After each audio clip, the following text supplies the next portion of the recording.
자, 그리고 추가로 창업 시에 세금 관련으로 비용 감면을 받을 수 있는 방법이 있습니까? 가장 큰 게 하나 있죠. 바로 뭐예요? 창업 감면입니다. 창업 중소기업에 대한 특별세 감면이라고 하는 건데 청년과 비청년을 나눌 수 있는데요. 청년은 이때 만 34세 이하를 말하게 되고요. 네. 청년이 만약에 이제 수도권 과밀억제권역, 예를 들어 뭐 서울, 뭐 수원 이쪽에다 개업을 하게 되면 종합소득세 50%를 감면을 해주게 됩니다. 여기서 끝나는 게 아니라 네. 수도권 과밀억제권역 밖에 예를 네. 들면 뭐 화성시, 오산시, 쉽게 말해 비과밀 지역이라고 할게요. 네. 비과밀 지역에 개업을 하는 경우에는 청년이면 100%가 감면이 되고 청년이 아닌 경우에는 50% 감면이 되게 됩니다. 안녕하세요. 반갑습니다. 아나운서 김은우입니다. 요즘에 살림살이가 힘들다 보니까 부업, 흔히 부캐라 그러죠. 부캐 내지는 창업에 관심 있는 분들이 참 많습니다. 그런 분들과 관련해서 저희가 사업자를 어떻게 내야 되는지 이 부분을 좀 살펴보도록 하겠습니다. 오늘 함께 해주실 분 소개드리겠습니다. 안녕하세요. 안녕하세요. 수원에서 세무사 사무실을 운영하고 있는 연정흠 세무사라고 합니다. 자, 제가 방금 전에 말씀드렸는데 부업이나 창업을 하는 데 있어서 일단 첫 번째, 사업자를 꼭 내야 합니까? 예를 들면 내가 공동구매 같은 것도 하거든요. 많이 하시죠. 그죠? 네네. 그래서 이제 유튜브 같은 거나 아니면 SNS를 통해서 뭐 인스타그램을 통해서 공동구매를 할 경우에 제가 보기에는 언뜻 그냥 하는 분들도 계시더라고요. 한번 취미로 해보자, 그렇죠. 이런 분들. 맞습니다. 그렇게 시작하죠. 사업자를 안 내고 하는 것 같거든요. 어때요? 사업자를 내는 거는 사실 네. 사업성이 있으면 내는 거거든요. 사실 세법에서 사업성이라고 하는 거는 계속적이고 반복적인 거래가 있느냐 이게 제일 중요합니다. 네네네. 금액의 규모와 상관이 없이 심지어 중고거래라고 할지라도 계속적이고 반복적인 거래를 했다고 하면 사업자를 내는 게 맞습니다. 대거래처 중에서도 얼마 전에 이제 상담을 오셨던 분인데 네네. 게임 게임 소득이 있었던 분이에요. 게임 속에서 게임 아이템을 판매를 하고 온라인에서. 그래서 그렇게 판매를 하시는 분이었는데 규모도 컸습니다. 이게 다 합치니까 뭐 억이 넘어가는 분이었는데 이렇게 거래가 많았는데 네. 이거 세금 신고해야 됩니까? 라고 온 거예요. 그래서 이러한 경우에는 제가 거래 내역을 쭉 봤는데 네. 수십 건, 수백 건이 있기 때문에 규모와 상관이 없이 거래 건수가 반복적으로. 예 많습니다. 그러니까 개인과 개인인데 현찰로 주고받지 않는 한 통장 거래 내역이 있을 거 아니에요. 그렇죠. 그게 이제 수시로 반복적으로 이루어진다라고 하면 네. 이거는 사업자를 내야 되는군요. 그렇죠. 맞습니다. 안 내면 어떻게 돼요? 안 내게 되면은 추후에 만약에 추징이 된다고 하면 사업자를 안 냈기 때문에 사업자를 냈다면은 사실 내야 될 세금을 추징당하는 것이라서 사업자를 냈다면 내야 될 세금을 추징당하는 것이기 때문에 네. 부가가치세랑 종합소득세가 다 추징이 됩니다. 그러니까 개인 간의 거래였다 하더라도 그럼요. 나중에 봤을 때 야, 이거는 사업자를 냈어야 되는 거야. 예, 맞습니다. 라고 생각하기 때문에 사업자에 준하는 부가가치세와 세금을 나중에 추징하는군요. 예, 거기에 이제 가산세까지 오게 되면 아이고. 어마어마해지는 그러니까 내가 이게 처음에 그냥 재미로 한 번 정도 거래하는 거는 뭐 오케이. 네, 근데 그게 아니라 지속적으로 반복되는 거래가 있으면 사업이다. 네, 그럼 맞습니다. 사업자를 무조건 내야 된다. 네, 네. 이게 원칙이네요. 그렇죠. 그 다음에 사업자를 내려면 네. 사무실이 있어야 되잖아요. 주소지가 있어야 그렇죠. 등록증이 나오지 않습니까? 그럼 그런 경우에 어디 마땅치가 않아요. 내가 살고 있는 집이라든지 그 집이 내 집이거나 아니면 임대한 곳일 그렇죠. 수도 있잖아요. 이런 경우에 다 가능한가? 집에서도 사업자를 낼 수가 있습니다. 그래요? 다만 집에서 사업자를 낼 때 안 되는 업종이 있을 수 있는데요. 음. 예를 들면 뭐 기계장치가 필요한 제조업 같은 경우 또는 조리기구가 필요한 음식점 같은 경우는 네. 창고가 무조건 필요한 창고업 이런 업종 같은 경우에는 이 물적시설이라고 해요. 네. 이렇게 직기 비품이나 뭐 네네네네. 창고 이런 것들을 물적시설이라고 하는데 네네. 이러한 물적시설이 없는 경우에는 그러한 업종을 집에다가 창업을 한다? 이러면 사업자가 나오지 않습니다. 그러겠네요. 그러면 온라인 쇼핑몰이라든지 구매 대행업은 가능한 거예요? 사실 온라인 쇼핑몰이나 구매 대행업을 요즘 많이 하시는 이유가 예. 이게 창고가 필요가 없습니다. 도소매라고 하면 저희가 흔히 아는 거는 물품 떼와서 보관하고 그렇죠. 있다가 물류창고가 있어요. 그렇죠. 판매를 해야 되는데 예. 창고가 있어야 되는데 예. 온라인 쇼핑몰 같은 경우에는 그런 절차가 필요가 없기 예. 때문에 그래서 그냥 온라인 쇼핑몰이나 구매 대행 같은 경우에도 집에다가 창업을 많이 하시게 되는데 사실 집에다가 창업하면 뭐 임대료가 없기 때문에 장점이 될 수 있긴 하지만 네네. 임대인의 동의를 받아야 되는 단점이 있습니다. 그러네. 그러니까 내 집이면 상관없는데 예. 내가 지금 임차를 했어. 그렇죠. 그러면 임대인이 오케이를 해줘야 맞습니다. 전세대 계약서를 해가지고 예. 나랑 쓰기도 하지만 임대인이 허락을 해주는 맞습니다. 그 계약이 들어가야 되는 거죠? 허락을 하는 전대차 계약서 또 써야 됩니다. 그러네. 그리고 또 하나의 단점이 네네. 내가 사업을 하고 있지만 예. 계속 우편물이 사업과 관련된 우편물이 올 텐데 이걸 가족들도 같이 공유를 해야 됩니다. 오. 만약에 뭐 좋은 것만 얻어 좋지만 사실 안 좋은 건 보여주기 싫잖아요. 독촉장이 온다든지. 그렇죠. 네. 꼭 사업자 대표가 받아야 되는 우편물이 있거나 네. 급하게 받아 처리해줘야 되는 우편물이 있을 수 있는데 네. 가족분들이 받아서 이거 뭐야 하고 이제 놨다가 잊어버리시는 분들도 있고 이러한 것들이 있기 때문에 사실 집에다가 창업하시는 것도 좋긴 하지만 네. 공유 오피스나 비상주 사무실에 사업자를 내는 거를 좀 추천드리고 있습니다. 그러네요. 공유 오피스나 비상주 사무실을 내는 경우에 사실 비용 자체가 굉장히 저렴하거든요. 그럼요. 근데 지금 말씀하신 우편 대행이라든지 모든 걸 다 해주는 걸로 알고 그렇죠. 있어요. 맞습니다. 그러니까 내가 없어도 네. 여러 가지 관련된 업무들을 처리할 수가 있죠. 내가 회의한다?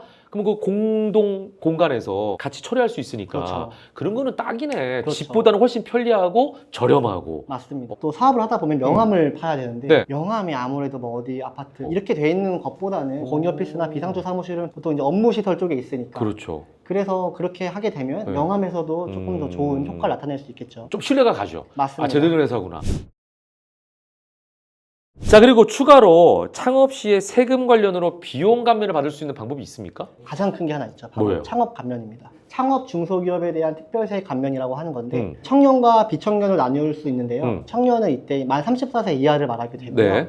청년이 만약에 이제 수도권 과밀억제권역, 음. 예를 들어 뭐 서울, 뭐 음. 수원 음. 이쪽에다 개업을 하게 되면 종합소득세 50%를 감면을 해주게 됩니다. 여기서 끝나는 게 아니라 네. 수도권 과밀억제권역 밖에 예를 네. 들면 뭐 화성시, 오산시, 쉽게 말해 비과밀 지역이라고 할게요. 네. 비과밀 지역에 개업을 하는 경우에는 청년이면 100%가 감면이 되고 청년이 아닌 경우에는 50% 감면이 되게 됩니다. 자, 그럼 정리해 볼게요. 과밀 지역의 청년이라면 50% 감면, 비청년은 100% 내야 되고, 네, 맞습니다. 비과밀 지역에 내게 되면 청년은 100% 감면, 맞습니다. 비청년은 50% 감면. 예, 이게 엄청 큰 감면이라서 100만 원 감면해줄게, 1000만 원 해줄게 이런 게 아니라 네. 100% 감면이기 때문에 아. 내가 만약에 납부해야 될 세금이 1억이다. 그럼 네. 1억 감면해주는 겁니다. 엄청 큰 세액 감면이기 때문에 네. 이 부분이 가장 큰 창업 감면이라고 할 수 있겠고요. 난 너무 억울한데요? 예. 청년으로 돌아가고 네. 싶은데 아, 돌아갈 수가 없잖아요. 그렇죠. 나이 먹는 것도 서러운데 창업 감면까지 이렇게. 창업 감면도 나이가 더 들기 전에 네. 해야 되는 것도 있긴 하고요. 예. 그리고 또 하나 아셔야 될 게 이 창업 감면 세율이 2026년 개업하는 사업자부터 조금 축소가 됩니다. 이 창업 감면 적용받고자 하는 사업자분들이 계시다면 가능하면 2025년도에 올해 사업자를 내서 소득을 발생시키는 게 더 유리할 수 있습니다. 자, 그러면은 여러분 한번 정리해 보세요. 내가 청년인데 또는 비청년이더라도 세금 감면을 좀 잘 받을 수 있는 곳이 어딜까? 과밀 지역과 비과밀 지역을 여러분께서 확인을 꼭 하시고 그 다음에 내가 굳이 오피스텔을 얻지 않아도 되는 조금 비용을 절감하겠다라고 한다면 비상주 사무실에 입주를 하되 그 비상주 사무실도 과밀 지역에 있는지 비과밀 지역에 있는지 이걸 따져보면은 훨씬 저렴하게 내가 창업할 수 있겠네요. 아, 여기서 또 하나 좀 주의하셔야 될 게 네. 이 창업 감면을 적용을 할 때 비상주 사무실에 개업하는 거는 조금 주의를 하셔야 돼요. 아, 그래요? 왜냐하면 이 창업 감면을 적용을 할 때 네. 워낙 감면 금액이 크다 보니까 요건이 굉장히 까다롭거든요. 아. 근데 그때 가장 좀 중요하게 볼 수 있는 요건 중에 하나가 네. 바로 물적시설의 여부입니다. 아까 말씀드리기는 했는데 이 물적시설이라고 하면 간단하게 말해서 컴퓨터, 뭐 네. 부품, 네. 책상 이런 것들을 네. 말하게 되는데 네. 비상주 사무실 같은 경우에는 내가 실제로 일을 하는 업무가 이렇게 갖춰져 있는 게 아닌 곳이 많기 때문에 그렇죠, 그렇죠. 따라서 이러한 경우에는 네. 비상주 사무실이 아니라 공유 오피스 중에서도 상주 사무실이 있습니다. 아. 그러한 경우에는 내 공간이 있고 내가 업무를 할 수 있는 게 증빙이 될 수 있기 때문에 그래서 공유 오피스 중에서도 상주 사무실을 구한다고 하시면 충분히 창업감면 받을 수 있고요. 이렇게 창업감면 적용받을 때 공유 오피스에 하겠다라고 하시면 꼭 지키셔야 될 사항이 있습니다. 첫 번째로 이 소호 사무실이라고 할게요. 소호 사무실도 있을 수 네, 있고 네, 네. 공유 오피스 중에서도 상주 사무실에 개업을 할 때 네. 내가 일을 하고 있는 걸 증명을 해야 되는데 오. 이거 어떻게 증명을 하냐? 첫 번째로 네. CCTV가 있으면 확실합니다. 내가 오. 일하고 있는 모습을 찍거나 네. 내가 출퇴근하는 모습이 찍혀 있는 CCTV가 있다고 오. 하면 실제로 여기서 일을 하는 거지 않습니까? 그렇죠, 그렇죠. 이 세무서에서는 실질적으로 여기서 사업을 했느냐를 중요하게 보거든요. 네, 네. 세법은 실질이 중요하기 때문에 네. 따라서 내가 여기서 일을 하고 있는 게 증명이 되면 창업감면 적용받을 수 있게 되는 것이고요. 또 하나 또 챙겨두시면 좋을 게 그냥 공유 오피스 와서 일만 하지 마시고 네. 어떻게 보면 저희가 밥도 먹고 이것저것 구매를 하거나 주유를 하거나 할 때 사업용 카드를 쓰시는 겁니다. 그러면 공유 오피스 근처에 있는 식당을 갔다. 내가 일을 하다가 가서 밥 먹고 또 일을 하고 이런 게 입증이 될 수 있기 그러네. 때문에 그러니까 내가 거기 실질적으로 일한다는 걸 입증할 수 있는 자료들이 많으면 예, 맞습니다. 인정이 된다는 얘기네요. 또 이렇게 또 네. 하나 준비하실 수 있는 게 바로 와이파이 사용하는 건데요. 와이파이가 뭐 때문에 사용되나 할 수 있긴 하지만 네. 사실 와이파이를 쓰게 되면 IP 주소가 남게 됩니다. 그렇죠. 보통 뭐 네이버 블로그나 네. 온라인 쇼핑몰 이렇게 인터넷을 통해서 유튜버나 인터넷을 통해서 일을 하게 되면 IP 주소가 남기 때문에 네. 이것도 하나의 증거가 될 수 있고요. 네. 그리고 이제 마지막으로 뭐 CCTV도 없을 것 같고 이렇게 뭐 준비할 게 없다고 하시면 지문인식기라도 있으면 좋습니다. 내가 출퇴근한 거를 증명하는 거죠. 이런 것들 하셔야 되는데 앞서 말씀드렸던 이러한 사항들을 알고 계시고 준비하면 되겠다라고 하시는 게 끝이 아니라 사실 더 중요한 거는 이거를 좀 주기적으로 보관을 하셔야 됩니다. 이게 무슨 말이냐면 CCTV나 뭐 지문인식기 같은 경우에는 주기적으로 사라지기 때문에 뭐 한 달에 한 번씩이나 일주일에 한 번씩이라도 백업 받아 놓으셔서 저장을 해 놓으시고 그리고 뭐 사진 같은 경우에도 찍어 놓으시면 제일 좋겠죠. 네네. 그렇게 보관하시면 되고 네. 이걸 어떻게 보면은 이러한 사항들을 증명할 필요가 있는 때에는 해명 안내가 나오거나 조사가 나올 때인데 세무조사가 나왔을 때 뒤늦게 준비를 하게 되면 너무 늦어요. 그렇죠. 또 뒤늦게 준비하면 오해를 살 수 있거든요. 네. 그래서 미리 준비하실 수 있는 게 네. 이러한 것들을 좀 미리 백업해 두시는 게 좋다. 굉장히 꼼꼼하게 좀 준비해야 될 필요성들이 있네요. 이제 부업으로 창업을 하는 것도 좋지만 네. 온라인 쇼핑이나 아니면은 구매 대행하는 분들이 있거든요. 또는 유튜브 같은 거 하시잖아요, 많이. 그렇죠. 유튜브를 통해서 또 거기 자체 내에서 수익을 창출하는 경우도 있고 이런 경우에는 감면이 가능합니까? 유튜버나 뭐 온라인 쇼핑 네. 하시는 분들도 당연히 감면 가능합니다. 감면이 가능해요? 예. 오, 어떻게 해요? 유튜버 같은 경우에는 정보통신업으로 들어가기 때문에 네. 분류가 그래서 창업 감면이 가능한 업종으로 들어가게 되고요. 오. 온라인 쇼핑 같은 경우에도 원래 도소매는 되지 않지만 네. 통신파업에 들어가 있는 전자상거래 소매업이라고 하는 네. 온라인 쇼핑몰 같은 경우에는 창업 감면이 적용 가능한 업종입니다. 그래요. 그래서 창업 감면 적용을 하실 때 온라인 쇼핑몰이나 뭐 유튜버라고 하신다면 네. 비상주 사무실에 개업을 하는 것보다는 상주 사무실에 개업을 하시게 되면 창업 감면 적용을 할 때에도 유리한 측면이 있습니다. 오. 자, 그러면은 비상주 사무실로 하고 싶은데 조금 나는 세금 감면을 받고 싶다. 그럼 이건 창업 감면하고는 상관이 없는 거네요. 그렇죠. 좀 힘들다고 볼 수 있죠. 만약에 세금 감면을 안 받더라도 네. 비상주 사무실로 하고 비과밀 지역으로 하면 아무 곳에나 주소지를 남겨도 괜찮은 건가요? 사실 상관없죠. 상관이 없어요. 사업자를 내는 것은 제한이 없습니다. 알겠습니다.